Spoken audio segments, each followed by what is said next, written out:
नमस्कार दोस्तों, स्वागत है आपका एक कदम अध्यात्म की ओर में। पौराणिक कथाओं के अनुसार सप्तऋषियों में एक ऋषि थे। उनका नाम भृगु था। वो स्त्रियों को तुच्छ समझते थे। वो शिव जी को गुरु तुल्य मानते थे, किंतु माँ पार्वती को वो अनदेखा करते थे। एक तरह से वो माँ को भी आम स्त्रियों की तरह साधारण और तुच्छ ही समझते थे। महादेव भृगु के इस स्वभाव से चिंतित और खिन्न थे। एक दिन शिवजी ने माता से कहा, आज ज्ञान सभा में आप भी चलें। माँ ने शिवजी के इस प्रस्ताव को स्वीकार किया और ज्ञान सभा में शिवजी के साथ विराजमान हो गई।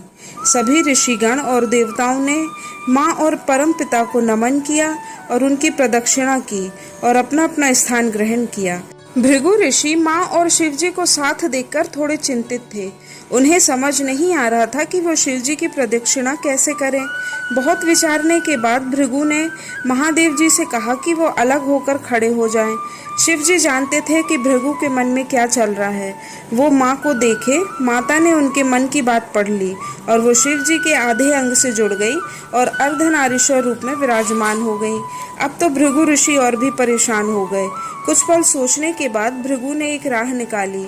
वे भंवरे का रूप लेकर शिवजी की जटाओं की परिक्रमा करने लगे और अपने स्थान पर वापस खड़े हो गए। माता पार्वती को भृगु की सोच ही सोच पे बहुत ही क्रोध आ गया। उन्होंने भृगु से कहा, भृगु तुम्हें स्त्रियों से इतना ही परहेज है तो क्यों ना तुम्हारे में से स्त्री शक्ति को निकालकर अलग कर दिया जाए। और माँ ने भृगु से स्त्रीत्व को अलग कर दिया।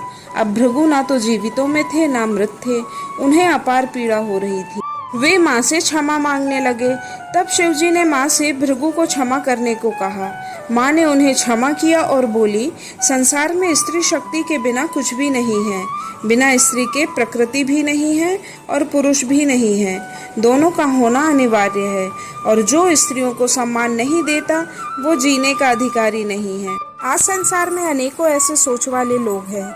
उन्हें इस प्रसंग से प्रेरणा लेने की आवश्यकता है।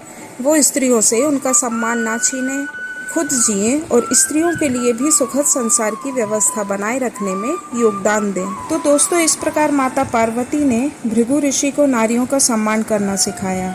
आशा है आपको यह वीडियो पसंद आई होगी। इस वीडियो को देखें, लाइक, शेयर और सब्सक्राइब करें। धन्यवाद। हर हर महादेव।